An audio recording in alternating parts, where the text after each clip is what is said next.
Praise the lord. నీ జీవితంలో ఏదో ఒక అక్కర కలిగి, ఏదో ఒక అవసరత కలిగి అనేకుల్ని బ్రతిమిలాడుతున్నావేమో.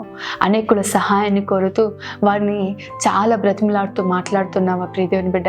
అయినా వారు నిన్ను నిర్లక్ష్యంగా చూస్తూ నీకే సహాయం చేయలేకపోతూ ఉండొచ్చు. కానీ ఈరోజు ప్రభువు నీతో మాట్లాడుతున్నాడు.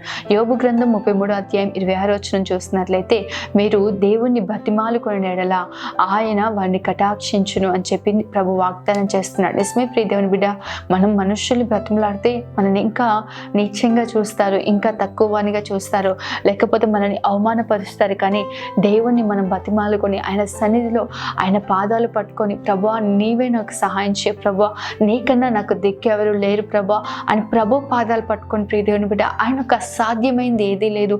ఆయన సమస్తం చేయగలిగిన దేవుడు. అది ఆరోగ్యపరంగా కావచ్చు, ఆర్థికంగా కావచ్చు, కుటుంబ పరంగా కావచ్చు, ఏ పరిస్థితి అయినా, మానసికంగా, ఉద్యోగపరంగా ఏ పరిస్థితి అయినా ఆయన సమస్తం చేయగలిగిన దేవుడు. ఆయనకు మరుగై ఉన్నది ఏదీ లేదు, ఆయనకు అసాధ్యమైంది ఏదీ లేదు. నిశ్చయంగా ప్రియ దేవుని బిడ్డ, ప్రభువుని బ్రతిమలాడుకోండి. మీకు కావాల్సిన దీవెన నిమిత్తం, మీకు కావాల్సిన ఆరోగ్యం నిమిత్తం, మీకు కావాల్సిన స్వస్థత నిమిత్తం ప్రభువుని బ్రతిమలాడి ఆయన సన్నిధిలో ప్రార్థించండి. తప్పక దేవుడు నిన్ను కటాక్షిస్తాడు. ఆమేన్. God bless you.